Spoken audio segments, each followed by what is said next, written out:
Hello दोस्तों, good morning. स्वागत है एक बार फिर से आप सभी का Mishra ji technical YouTube channel में। दोस्तों आज है 13 मार्च और आज की इस वीडियो में हम लोग बात करेंगे आज के दिन के सभी इंपॉर्टेंट करंट अफेयर के क्वेश्चंस के बारे में।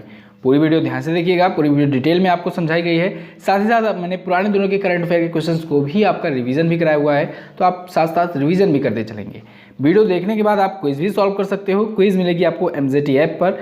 क्विज के साथ साथ दोस्तों आप लोग वीडियो, ऑडियो और भी बहुत सारी चीज़ें आप पा जाओगे एप्लीकेशन पर। तो MJT ऐप को अगर आपने नहीं इंस्टॉल किया है तो इसे इंस्टॉल कर सकते हो। चलिए बात करते हैं लास्ट डे के क्वेश्चंस की। लास्ट डे मैंने आपसे क्वेश्चन पूछा था, QS world university ranking by subject 2020 में शीर्ष पर कौन सी यूनिवर्सिटी रही?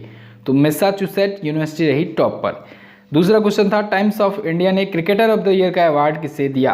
तो रोहित शर्मा को दिया था। इन दोनों क्वेश्चंस के बारे में जिन लोगों ने डिटेल में आंसर किया उनके नाम मैं आपको वीडियो के एंड में बताऊंगा। चलिए अब बात करते हैं आज के पहले क्वेश्चन की। आज का पहला क्वेश्चन है, हाल ही में विश्व किडनी दिवस कब मनाया गया? World kidney day. तो ये दोस्तों मनाया गया 12 मार्च को। वर्ल्ड किडनी डे दोस्तों एक इम्पॉर्टेंट डे है, इसे याद रखिएगा आप लोग। ये 12 मार्च को मनाया गया। किडनी की सुरक्षा, उपचार और उसके बारे में, उसके इलाज के बारे में जागरूकता फैलाने के लिए ये मनाया जाता है। क्लियर है? इसकी थीम भी रखी गई है। थीम थोड़ा लंबी है, मैं लिख दे रहा हूँ, आप लोग नोट भी कर सकते हैं। इसकी थीम है kidney health for everyone everywhere from prevention to detection and equitable access to care. तो ये है इसकी थीम। थीम लंबी है, इस वजह से पूछी नहीं जाएगी। मैंने आपको कई बार बताया है, जब भी किसी डे का अगर थीम लंबी हो तो थीम आप लोग मत रटने का प्रयास कीजिएगा, आप लोग बस डे पर फोकस कीजिए। ठीक है? तो वर्ल्ड किडनी डे 12 मार्च को मनाया जाता है, ये आपको ध्यान रखना है। अब 12 मार्च से पहले इस मार्च मंथ में जितने इंपॉर्टेंट डे आए हैं उस सभी को हम लोग रिवाइज कर लेते हैं। जैसे 1 मार्च को 2 दिवस मनाया गया था। एक तो विश्व नागरिक सुरक्षा दिवस मनाया गया था और एक मनाया गया था शून्य भेदभाव दिवस, जीरो डिस्क्रिमिनेशन डे। 3 मार्च को मनाया गया 2 दिवस, एक विश्व वन्यजीव दिवस मनाया गया था और एक विश्व सुनवाई दिवस मनाया गया था। फिर 4 मार्च को दोस्तों मनाया गया था राष्ट्रीय सुरक्षा दिवस। 7 मार्च को मनाया गया जन औषधि दिवस और 8 मार्च को इंटरनेशनल वीमेंस डे, आप सभी को पता है। नेक्स्ट बात करते हैं। नेक्स्ट है, हाल ही में किस राज्य के मुख्यमंत्री ने the adventure of the daredevil democrat पुस्तक का विमोचन किया?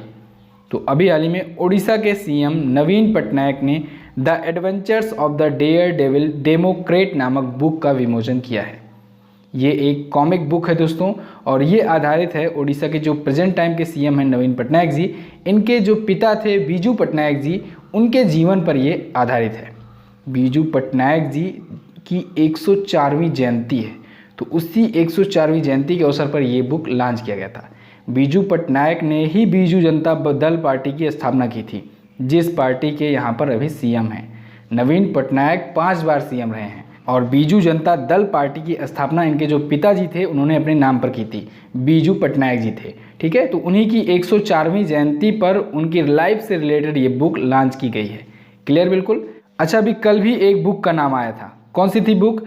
ताहिरा कश्यप ने बुक लॉन्च करने की घोषणा की थी, the 12 commandants of being a woman. तो ये बुक भी इसी साल के अंत तक लॉन्च होगी।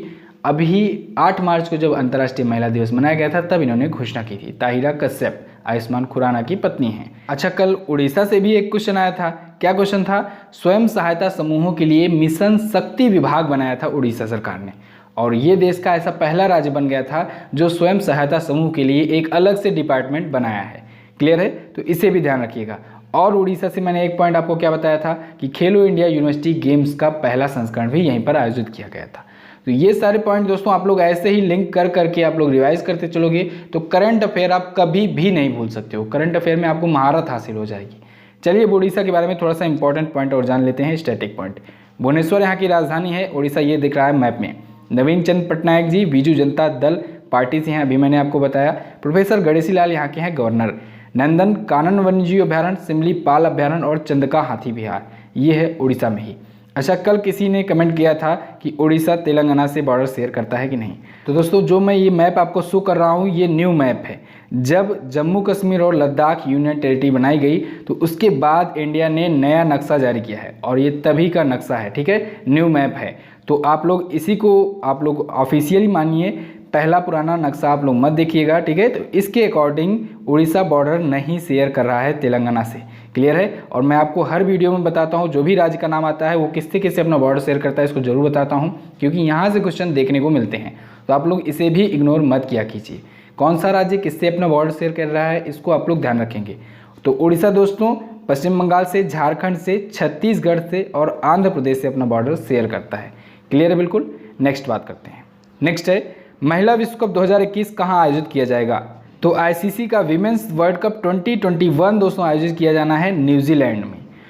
अभी कुछ ही दिन पहले हुआ था ऑस्ट्रेलिया में आईसीसी का वो T20 वर्ल्ड कप था, ये ODI वर्ल्ड कप होगा विमेंस का, इसे ध्यान रखिएगा, ठीक है। तो न्यूजीलैंड में ये आयोजित किया जाएगा और कब किया जाएगा, 2021 में किया जाएगा।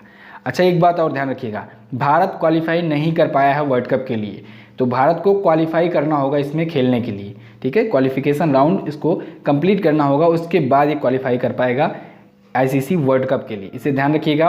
दूसरी चीज़ ये कि सिर्फ 4 टीमें ही अभी तक क्वालिफाई कर पाई हैं, एक इंग्लैंड है, दूसरा ऑस्ट्रेलिया, तीसरा साउथ अफ्रीका और चौथा है न्यूजीलैंड। तो ये 4 टीमें हैं जो क्वालिफाई कर गई हैं वर्ल्ड कप के लिए, आईसीसी महिला वर्ल्ड कप के लिए, और भारत को क्वालिफाई करना पड़ेगा। तो न्यूजीलैंड के 6 शहरों में ये आयोजित किया जाएगा आईसीसी का वीमेंस वर्ल्ड कप 2021। अच्छा आपको अगर याद हो तो कई महीनों पहले एक न्यूज़ आई थी मिताली राज से रिलेटेड, जिसमें उन्होंने बताया था कि 2021 में जो वर्ल्ड कप होगा उसकी वो प्रिपरेशन करने के लिए T20 से संन्यास ली थी, तो इसे भी आपको ध्यान रखना है, ठीक है। अच्छा अभी एक नाम मैंने लिया था आईसीसी T20 वर्ल्ड कप। तो आईसीसी T20 वर्ल्ड कप 2020 दोस्तों आयोजित हुआ अभी ऑस्ट्रेलिया में, और ऑस्ट्रेलिया ने ही जीता है वो वर्ल्ड कप भारत को हरा करके। भारत फाइनल तक पहुंची थी पहली बार, ठीक है, भारत की वुमेन्स टीम। तो ऑस्ट्रेलियन विमेंस टीम ने भारत को हरा करके जीत लिया, 5वीं बार जीता था, ठीक है, 5वां खिताब था आईसीसी का T20 वर्ल्ड कप का ऑस्ट्रेलिया का। तो ऑस्ट्रेलिया में ही आयोजित हुआ था वो, इसे भी ध्यान रखिएगा। नेक्स्ट बात करते हैं। नेक्स्ट है सिम्बायोसिस द्वारा कहाँ पर देश का पहला विमेंस मेडिकल कॉलेज खोला जाएगा। तो पुणे में दोस्तों खोला जाएगा देश का पहला विमेंस मेडिकल कॉलेज। सिम्बायोसिस द्वारा ये खोला जा रहा है और मेडिकल काउंसिल ऑफ इंडिया ने इसको मंजूरी दे दी है। साल 2021 तक ये ओपन हो जाएगा, ठीक है, काम चालू हो चुका है, साल 2021 तक ये चालू हो जाएगा। ये इसके साथ ही एक और रिकॉर्ड बनाएगा कि देश का ये पहला ऐसा कॉलेज होगा जहाँ पर फ्री में मेडिकल की पढ़ाई कराई जाएगी, और ये विमेंस के लिए होगा, यानी कि देश का पहला विमेंस मेडिकल कॉलेज होगा ये। क्लियर है। तो पुणे में ये खोला जाना है, किसके द्वारा, सिम्बायोसिस के द्वारा। नेक्स्ट बात करते हैं। नेक्स्ट है हाल ही में 34वां राष्ट्रीय स्नूकर खिताब किसने जीता। तो 34वां राष्ट्रीय स्नूकर खिताब जीता है दोस्तों पंकज आडवाणी ने। पंकज आडवाणी ने ईशप्रीत सिंह को हरा करके जीता है 34वां राष्ट्रीय स्नूकर खिताब, नेशनल स्नूकर टाइटल। अच्छा कुछ ही दिन पहले अभी पंकज आडवाणी हारे थे, किससे हारे थे, आदित्य मेहता से हारे थे। आदित्य मेहता ने पंकज आडवाणी को हरा करके जीता था नेशनल स्नूकर चैंपियनशिप, उसे भी याद रखिएगा। नेक्स्ट बात करते हैं। नेक्स्ट है हाल ही में किसने MS स्वामीनाथन पुरस्कार जीता। तो अभी हाल ही में वी प्रवीण राव ने दोस्तों MS स्वामीनाथन पुरस्कार जीता है। वी प्रवीण राव ये कौन है, ये दोस्तों एक यूनिवर्सिटी है तेलंगाना में, professor Jaishankar Telangana state agriculture university, तो उसी की ये कुलपति हैं, ठीक है। तो इन्होंने जीता है MS स्वामीनाथन पुरस्कार। ये 7वां संस्करण था इस पुरस्कार का, 7वां MS स्वामीनाथन पुरस्कार इनको दिया गया है। क्यों दिया गया है, तो दोस्तों इनके एग्रीकल्चर, रिसर्च, एजुकेशन और एडमिनिस्ट्रेशन के लिए इनको दिया गया है, वी प्रवीण राव को। नेक्स्ट बात करते हैं। नेक्स्ट है हाल ही में किस विश्वविद्यालय ने रेडियो कांची नामक रेडियो स्टेशन शुरू किया। तो अभी हाल ही में रांची यूनिवर्सिटी ने रेडियो कांची नामक रेडियो स्टेशन शुरू किया है। कब शुरू किया है, 8 मार्च को शुरू किया, इंटरनेशनल वीमेंस डे के दिन। ये रेडियो स्टेशन दोस्तों 90.4 पर होगा, FM पर होगा, ठीक है, 90.4 मेगाहर्ट्ज पर होगा। FM यानी कि फ्रीक्वेंसी मॉड्यूलेशन होता है, ठीक है। AM मतलब होता है एम्पलीट्यूड मॉड्यूलेशन, PM मतलब फेज मॉड्यूलेशन। अच्छा इस यूनिवर्सिटी को सूचना और प्रसारण मंत्रालय द्वारा गिफ्ट में दिया गया है, और इसी के साथ ये यूनिवर्सिटी जो है ये पूर्वी क्षेत्र की पहली ऐसी यूनिवर्सिटी बन गई है जिसको ministry of information and broadcasting द्वारा सामुदायिक रेडियो स्टेशन के रूप में फ्री में दिया गया है, ठीक है। तो इस क्वेश्चन से आप लोग 2 पॉइंट याद रखेंगे, एक तो इसकी ट्यूनिंग फ्रीक्वेंसी 90.4 मेगाहर्ट्ज और दूसरा रेडियो कांची नाम है इसका रेडियो स्टेशन का।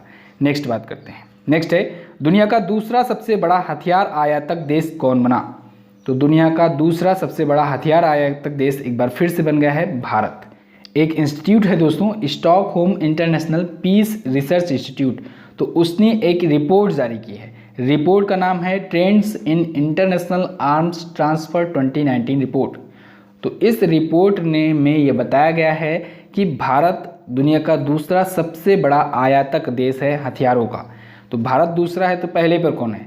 फर्स्ट पर है सऊदी अरब, सेकंड पर भारत का स्थान है, थर्ड पर है मिस्र और चौथे पर है ऑस्ट्रेलिया, पाँचवें नंबर पर है चाइना। ये सभी आयातक देश हैं हथियारों के, यानी कि जो वेपन्स का इंपोर्टेशन होता है उसकी लिस्ट ये जारी की गई है। क्लियर है? किसने जारी की है? Stockholm international peace research institute ने। नेक्स्ट बात करते हैं।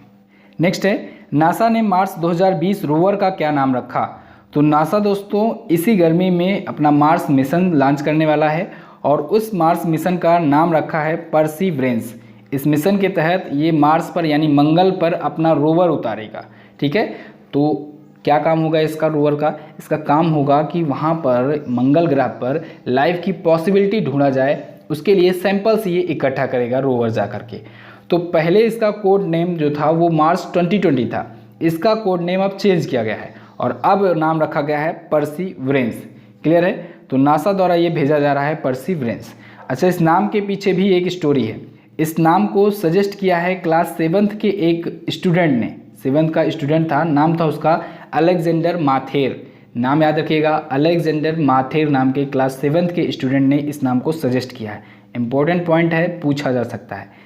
नासा आया है तो नासा का फुल फॉर्म आपको पता होना चाहिए। नासा अमेरिका की स्पेस एजेंसी है, जैसे भारत की स्पेस एजेंसी है इसरो, वैसे ही नासा होती है अमेरिका की स्पेस एजेंसी। नासा का फुल फॉर्म होता है नेशनल एरोनॉटिक स्पेस एडमिनिस्ट्रेशन। अब नासा तो हो गई अमेरिका की स्पेस एजेंसी, भारत की स्पेस एजेंसी मैंने बताया इसरो, चाइना की स्पेस एजेंसी होती है CNSA और जापान की स्पेस एजेंसी भी पूछी जाती है, जक्सा होती है, याद रखिएगा JAXA, जक्सा होती है जापान की स्पेस एजेंसी का नाम। नेक्स्ट बात करते हैं। नेक्स्ट है हाल ही में किसने कोरोना वायरस को महामारी घोषित किया? तो WHO ने यानी कि वर्ल्ड हेल्थ ऑर्गेनाइजेशन ने कोरोना वायरस को महामारी घोषित कर दिया है। दोस्तों कोरोना वायरस 120 से ज़्यादा देशों में बहुत ही तेज़ी के साथ फैल गया है और लगभग 1.2 लाख से ज़्यादा लोग इसकी चपेट में आ गए हैं, उनके अंदर कोरोना वायरस के लक्षण पाए गए हैं। तो इस पर WHO ने कहा है कि पिछले 2 हफ्तों में चाइना के बाहर 13 गुना ज़्यादा मामले देखने को मिले हैं, यानी कि अदर कंट्रीज़ में 13 गुना ज़्यादा तेज़ी से मामले बढ़ रहे हैं। तो इस वजह से WHO ने फैसला लिया है कोरोना वायरस को महामारी घोषित करने का। अब WHO का कोई क्राइटेरिया होता होगा जो महामारी घोषित किया है, उस क्राइटेरिया के तहत ये महामारी तब घोषित की जाती है जब किसी एक बीमारी से, किसी एक वायरस की वजह से दुनिया के कई देश, बड़ी मात्रा में कई देश अफेक्टेड हो जाते हैं। तो इस वजह से WHO ने महामारी घोषित कर दिया है कोरोना वायरस को, अभी तक नहीं कर रहा था, अभी तक इंटरनेशनल इमरजेंसी घोषित किया था। ठीक है। अच्छा, WHO ने कोरोना वायरस से बीमारी वाले जो पीड़ित लोग हैं उनको रोग का नाम दिया है कोविड-19। इसे भी ध्यान रखिएगा, कोविड-19 यानी कोरोना वायरस डिसीज 2019, क्योंकि 2019 में ये पहली बार देखा गया था। वर्ल्ड बैंक ने इसके लिए 12 मिलियन की सहायता राशि दी है और वहीं ADB ने, एशियन डेवलपमेंट बैंक ने $2 मिलियन की सहायता राशि दी थी। और हमारा जो केरल राज्य है भारत का, तो केरल राज्य ने इसे राजकीय आपदा घोषित किया था और वो बना था भारत का पहला भारतीय राज्य राजकीय आपदा घोषित करने वाला कोरोना वायरस को लेकर के। तो इन सभी पॉइंट को आप लोग याद रखिएगा। WHO के बारे में अब हम लोग जान लेते हैं थोड़ा सा। WHO की स्थापना हुई थी 7 अप्रैल 1948 को। अब यह स्थापना 7 अप्रैल को हुई थी, इस वजह से 7 अप्रैल को मनाया जाता है वर्ल्ड हेल्थ डे यानी विश्व स्वास्थ्य दिवस। टेड्रोस एधनोम यहाँ के करंट टाइम पर महासचिव हैं, जिनेवा में है WHO का हेडक्वार्टर। तो बस दोस्तों फिलहाल आज के दिन के करंट अफेयर के क्वेश्चन से बस इतना ही। आई होप आपको वीडियो पसंद आई होगी। वीडियो अगर पसंद आई है तो वीडियो को लाइक कीजिएगा, अपने दोस्तों के साथ इसे शेयर जरूर कर दीजिएगा। और अगर आप CHSL की तैयारी कर रहे हैं तो हमारे एप्लीकेशन पर सिर्फ 5 रुपये में आपको मॉक टेस्ट मिल जाएगा। तो आप लोग 5 रुपये पे करके मॉक टेस्ट दे सकते हैं। इंग्लिश और हिंदी दोनों लैंग्वेजेस में होती है और फुल एक्सप्लेनेशन, फुल सॉल्यूशन के साथ होती है। तो अगर आपने नहीं परचेज किया है तो मॉक टेस्ट एक बार देकर जरूर देखिए। बात करते हैं क्वेश्चन ऑफ द डे की। आज का आपके लिए पहला क्वेश्चन है, BBC खेल पुरस्कार समारोह में लाइफ टाइम अचीवमेंट का अवार्ड किसे दिया गया? अगला है, जलियांवाला बाग हत्याकांड कब हुआ था? दोनों क्वेश्चन इंपॉर्टेंट है, दोनों के बारे में आपको जो पता हो आप लोग डिटेल में आंसर कीजिएगा। बात कर लेते हैं उन लोगों के नाम की जो लोग कल की वीडियो में डिटेल में आंसर किए थे। उनके नाम हैं रविशंकर, कृतिका, शुभम कुमार, अंजलि गुप्ता, चरण सिंह, राकेश ढाका, नरेंद्र मीना, गुरुदेव यादव, संगीता रावत, शुभम कुमार, सुरभि गुप्ता, ज्योति पचौरी, अरविंद यादव, मिथुन कुमार, मधुस्मिता जैना। आप लोग भी डिटेल में आंसर करके दोस्तों मंथली ई बुक जीत सकते हैं। क्योंकि हर मंथ टॉप 20 कमेंटेटर्स को कमेंटेटर ऑफ द मंथ चुना जाता है और उनको फ्री में ई बुक दी जाती है मंथली।